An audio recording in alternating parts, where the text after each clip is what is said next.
Saraswati group of colleges के digital platform पर आप सभी का स्वागत है। आज का आपका टॉपिक है कार्बोहाइड्रेट यानी कार्बोज। इसके पहले के वीडियो में आपने पढ़ा था डाइजेस्टिव सिस्टम, सेल्स, गृह विज्ञान का इतिहास। अब है आपका जितने भी न्यूट्रिएंट हैं यानी पोषक तत्वों के बारे में आपको पढ़ना है। यानी कितने प्रकार के पोषक तत्व होते हैं, उनके क्या कार्य हैं, उनके प्राप्ति के स्रोत, उनकी कमी या अधिकता से होने वाले प्रभाव, यानी हमारे शरीर पे उनकी कमी या अधिकता के क्या प्रभाव हो रहे हैं, और जितने भी पोषक तत्व हैं उनका डाइजेशन, पाचन। कार्बोहाइड्रेट यानी इसको आप शॉर्टकट में कार्बोज भी कह सकते हैं। तो हमारे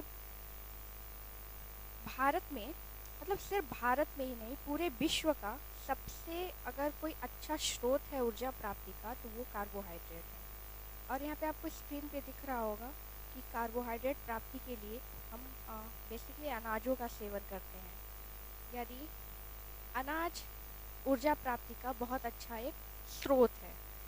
तो कार्बोहाइड्रेट से हमें ऊर्जा मिल रही है। इसके पहले के वीडियो में आपको बताया गया था कि हमारे शरीर के संचालन के लिए, नियमन नियंत्रण के लिए, यानी हमारे बॉडी को फ्यूल की ज़रूरत होती है। जिस प्रकार एक मशीन को चलने के लिए ईंधन की ज़रूरत होती है, उसी प्रकार हमारे शरीर को भी चलने के लिए ईंधन की ज़रूरत होती है। और ये ईंधन हमारे लिए ऊर्जा का काम करता है। और ये ईंधन हमें मिलता है पोषक तत्वों से, जिनमें सबसे पहला आपको पढ़ना है कार्बोहाइड्रेट।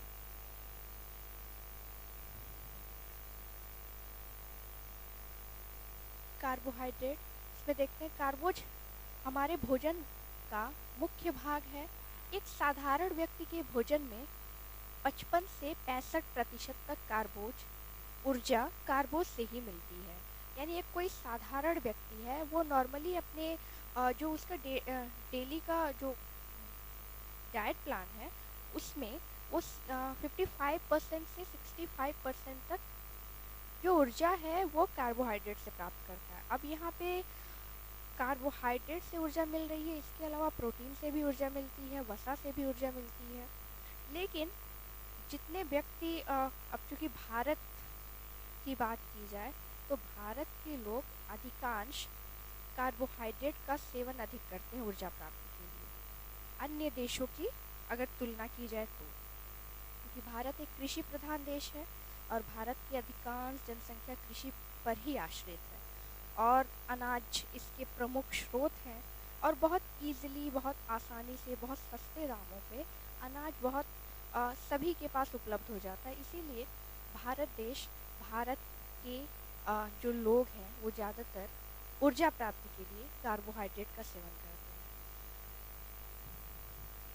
उच्च आर्थिक वर्ग के जो लोग होते हैं वो अपनी आवश्यक ऊर्जा का 40% कार्बो से प्राप्त करते हैं, जबकि निम्न आय वर्गीय, जिनका मुख्य काम कठिन शारीरिक श्रम, मेहनत व मजदूरी करना है, अपनी आवश्यक ऊर्जा का 85 से 90% कार्बोज युक्त भोज्य पदार्थों से ही प्राप्त करते हैं। क्योंकि उनके पास धनाभाव होता है, इसलिए वे वसा से ऊर्जा प्राप्त नहीं कर पाते हैं। कार्बोज ऊर्जा की मांग की पूर्ति करने के लिए सबसे सस्ता और सरल स्रोत होता है। कार्बोज युक्त पदार्थ वनस्पति जगत से प्राप्त होते हैं। यानी अगर कोई उच्च आर्थिक वर्ग का परिवार है तो वो अपनी आवश्यकता अनुसार जो ऊर्जा की रिक्वायरमेंट है वो 40% तक ही कार्बोज से वो ग्रहण करते हैं। बाकी का वो प्रोटीन और फैट से ले लेते हैं अपनी ऊर्जा, जितनी उनकी शरीर की मांग है। लेकिन जो निम्न आय वर्गीय लोग हैं, अभी मैंने बताया कि कार्बोहाइड्रेट का मुख्य स्रोत अनाज है और अनाज बहुत सस्ते दामों पे मिल जाते हैं वसा और प्रोटीन की अपेक्षा। तो इसलिए अनाज का सेवन करना बहुत आसान होता है। इसीलिए जो निम्न आय वर्गीय लोग हैं और उनका कार्य बहुत कठिन होता है, शारीरिक श्रम अधिक करते हैं, मेहनत मजदूरी करते हैं। अब जैसे किसान हो गए, मजदूर हो गए, तो रिक्शा चालक हो गए, तो ऐसे में उनका शारीरिक श्रम अधिक है और आर्थिक रूप से वो काफ़ी पिछड़े हुए हैं। तो ऐसे कंडीशन में वो अपनी ऊर्जा की जो रिक्वायरमेंट है वो लगभग 90% तक कार्बोज से ही पूरी करते हैं। क्योंकि उनके पास धन का अभाव होता है, इसी कारण वो ऊर्जा कार्बोहाइड्रेट से ही पूरा करते हैं। यानी कार्बोज एक तरह से पूरा कर दे रहा है, उनके शरीर में जितनी ऊर्जा की मांग है उसको वो पूरा कर दे रहा है।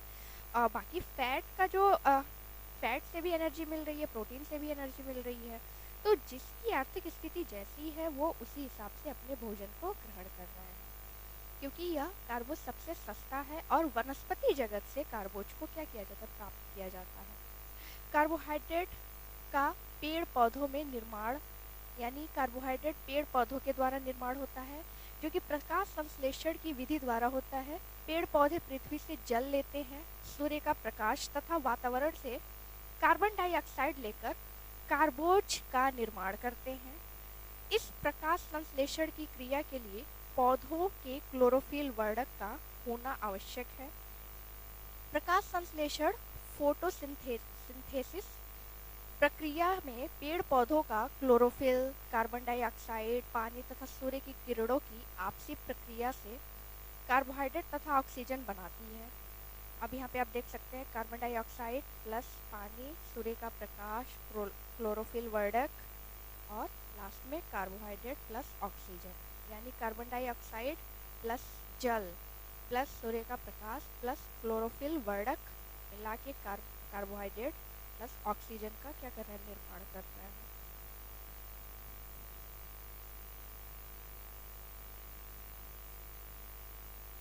कार्बोज के अगर संगठन को देखा जाए, इसके संगठन को देखने से पता चलता है कि इसमें कार्बन, हाइड्रोजन तथा ऑक्सीजन तत्व उपस्थित रहते हैं। यानी इसका संगठन देखा जाए तो इसमें कार्बन है, हाइड्रोजन है और ऑक्सीजन, जो कि आपको स्क्रीन पे दिख रहा होगा। तीन तत्व इसमें, तीन रासायनिक तत्व उपस्थित हैं, कार्बन, हाइड्रोजन और ऑक्सीजन। और इसका जो अनुपात देखा जाए, इसमें